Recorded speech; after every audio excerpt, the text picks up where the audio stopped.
बहुत अच्छा। तो मन एव मनुष्यानाम कारणम मंद मोक्षयो, मन ही जीव के बंधन और मोक्ष का कारण है। परीक्षित जी ने प्रश्न किया, गुरुजी जब मैं नहीं था तब कौन था, जब मैं हूं तब कौन है, जब मैं न रहूंगा तब कौन शेष बचेगा। अर्थात इस प्रकृति का सत्य क्या है। भगवान सुखदेव कहते हैं परीक्षित से, परीक्षित जब तुम नहीं थे तब भी वह परमात्मा था, जब तुम हो तब भी वह परमात्मा है, और जब तुम न रहोगे तब भी वह परमात्मा ही शेष रहेगा।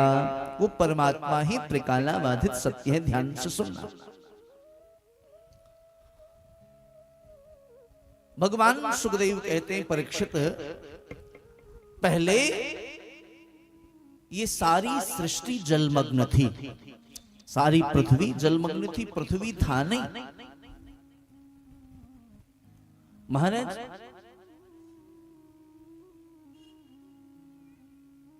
आज भी कुछ ही हिस्से ऐसे हैं जहां पर पृथ्वी प्रकट है, नहीं तो पृथ्वी पर जल ही जल है।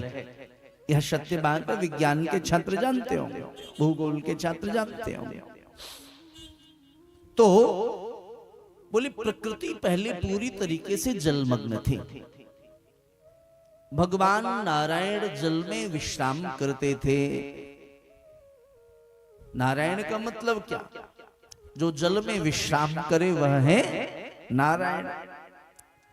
क्षीर सागर में शेष नाग के ऊपर नारायण शयन करते।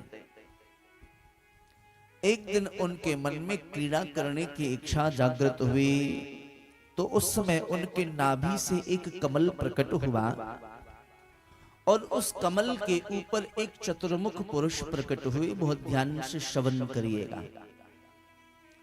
वह चतुर्मुख पुरुष चारों ओर देखने लगा। प्रकट होने के बाद मैं कौन हूं, कहां से आया? जन्मते दाढ़ी, सफेद लंबे बाल, चार मुख। खूब पता किया, पता न चला। आकाशवाणी हुई, आकाशवाणी में दो वर्ण प्रकट हुए। शब्द ब्रह्म है, याद रखिएगा। वाणी से जो शब्द प्रकट होता है वह कभी नष्ट नहीं होता, ब्रह्मांड में वह गूंजता रहता है। भगवान श्री कृष्ण ने अर्जुन को जो कुरुक्षेत्र के युद्ध मैदान में जो गीता का उपदेश किया, वैज्ञानिक उस वाणी को ढूंढने में लगे हैं और बहुत हद तक उनको कामयाबी मिल चुकी है। हम आप जो वाणी से बोलते हैं वह वाणी कभी नष्ट नहीं होती, इसलिए ऐसी वाणी बोलिए मन का आपा खोए, और को शीतल करे आपो शीतल होए। शब्द ही विष है और शब्द ही अमृत है। शब्द ही विष है, शब्द ही अमृत है। शब्द ही कल्याण करती है और शब्द ही हमारा विनाश करा देती है। इसलिए वाणी को तौल के बोलिए, प्रयास करिए, आवश्यक हो तभी बोलें। बहुत बार बहुत बोलने से विष समान वाणी प्रकट हो जाती है। तो दो वर्ण प्रकट हुए, ता और प, आकाशवाणी से। उस चतुर्मुख पुरुष ने तप किया 1,00,000 वर्ष तक। तप करने से जीव का जीवन तेजोमय हो जाता है। तप करने से जीव का जीवन तेजोमय हो जाता है। जीवन तपयुक्त होना चाहिए। हमारे जीवन के कष्ट का एक कारण यह और है कि अब हमने तप करना बंद कर दिया। शरीर से नित्य पसीना निकले तब बिस्तर पर सोने जाइए, नहीं तो महाराज ये संसाधन रोगों का कारण बन जाएगा।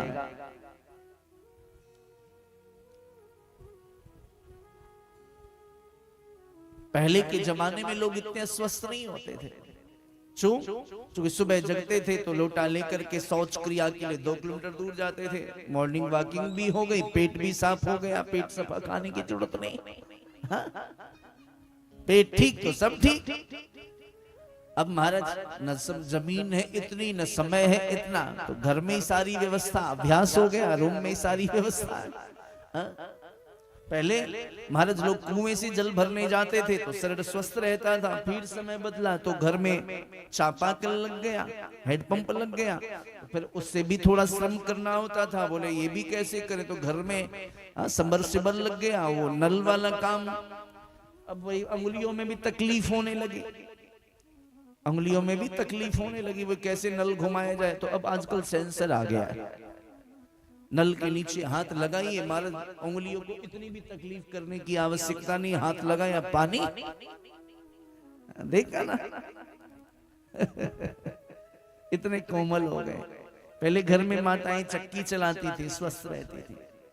अब तो हमारे रोटी बेलने का भी मशीन, वो इतना भी करने की आवश्यकता नहीं। सब थोड़ा शरीर को श्रम करना सिखाइए। शरीर से श्रम आवश्यक है, जीवन तपोमय हो।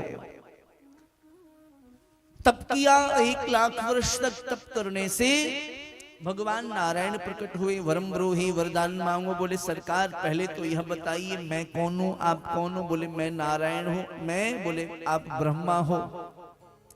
क्या आदेश है? बोले सृष्टि का संचालन करो। कैसे करो? तो चतुश्लोकी भागवत का उपदेश किया। नारायण भगवान ने चतुश्लोकी भागवत, जो कथा आप सुन रहे हो, ये चतुश्लोकी भागवत का उपदेश किया। अहमेवा समेवाग्रे नान्यदयत सदसत्परम पश्चादहं यदेतच्च यो वशिष्येत सोऽस्म्यहं ऋतेर्थं यत् प्रतीयेत न प्रतीयेत चात्मनि तद्विद्यादात्मनो माया यथा भाषो यथा तमः यथा महान्ति भूतानि भूतेषु चावचेष्वनो प्रविष्टान्यप्रविष्टानि तथा तेषु न तेष्वहम् एतावदेव जिज्ञास्यं तत्त्वजिज्ञासुनात्मनः अन्वयव्यतिरेकाभ्याम् यस्यात् सर्वत्र सर्वदा। ये चतुश्लोकी भागवत है। प्रत्येक सनातनी को यह 4 श्लोक याद होने चाहिए, नोट कर लो। जो लोग नित्य ये 4 श्लोक का पाठ करते हैं उनको पूरी भागवत पाठ करने का फल मिल जाता है। हा? अपने बच्चों को कुछ श्लोक याद कराइए, गायत्री मंत्र मत याद कराइए, उनको कुछ पौराणिक श्लोक याद कराइए अवश्य रूप से। चतुश्लोकी भागवत, सप्तश्लोकी दुर्गा सप्तशती, देवी तुम भक्त सुलभे सर्वकारी, यही है ना सप्तश्लोकी। देवी तुम भक्त सुलभे सर्वकार्य विधायिनी, और क्या है? कलो ही कार्य सिद्ध्यर्थम उपायम ब्रूहि यत्नतः शृणुदेव प्रवक्ष्यामि। तो ये सप्तश्लोकी सप्तशती है। एक श्लोकी रामायण है। आदौ राम तपोवनादिगमनम हत्वा मृदगम कांचनम वैदेही हरणम जटायुमरणम सुग्रीव संभाषणम। ये एक श्लोकी रामायण है। सप्त श्लोकी गीता है। अर्ध श्लोकी देवी भागवत है। क्या? अर्ध श्लोकी देवी भागवत का जो अर्ध श्लोकी वो सबसे छोटा है। सर्वम खलविदमेवाहम नान्यदस्ति सनातन। तो अपने संतानों को ये 4-5 जो हैं ये याद करा दीजिए, नोट कर लीजिए। आजकल तो गूगल का जमाना है, गूगल में डालिएगा चतुश्लोकी भागवत आ जाएगा, कॉपी पे नोट कर लीजिए। हाँ? यदि घर में भागवत है तो द्वितीय स्कंद के 9वें अध्याय में, हाँ, जरूर याद कराइए अपने संतान को। चतुश्लोकी भागवत, सप्तश्लोकी गीता, एक श्लोकी रामायण, सप्तश्लोकी दुर्गा सप्तशती, हनुमान चालीसा, ये कुछ कुछ चीजें उनको याद कराइए। पर इन चीजों को याद कराओगे तो गर्व कैसे होगा कि हमारा बच्चा, गर्व नहीं होगा ना। बोले भाई पुराने जमाने का बच्चा है। तो आजकल लोग बच्चों को याद कराते हैं, मुन्नी बदनाम हुई बेटा गा के सुनाओ,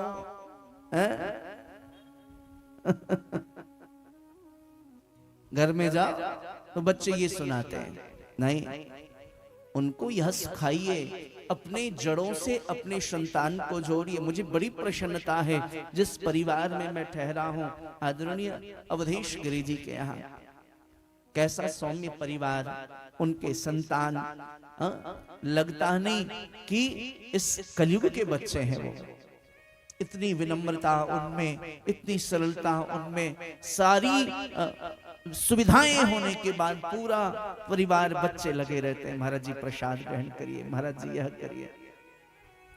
अपने बच्चों को संस्कार के जल से सिंचित करिए, नहीं तो यह कल्पना नहीं करना कि यह बच्चा वृद्धावस्था में तुम्हारी सेवा करेगा।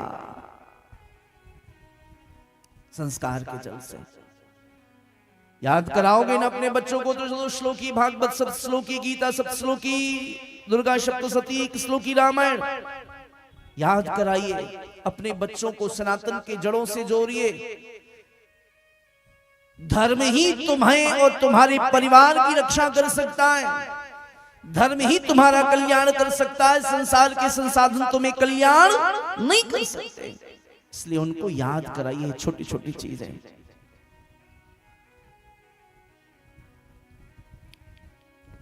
कृपाना 4 श्लोक का उपदेश किया। जो जीव नित्य इन 4 श्लोकों का पाठ करता है उसके घर में कभी अकाल मृत्यु नहीं होती, नोट कर लेना। जो इन 4 श्लोकों का नित्य पाठ करता है महाराज उसके पितर कभी असंतुष्ट नहीं होते। इतनी महिमा है चतुश्लोकी भागवत का। आप में से किसी को याद है चतुश्लोकी भागवत? इतनी संख्या है। अन्य धर्म के लोग होते और उनमें से मैं पूछता कि तुम्हें कोई आयत याद है तो तुरंत बता देते, पर हम सनातनी सिर्फ प्रदर्शन में भरोसा करते हैं, दिखावे में भरोसा करते हैं, आंतरिक ज्ञान नहीं है हमें। अध्यात्म से जोड़िए बच्चों को।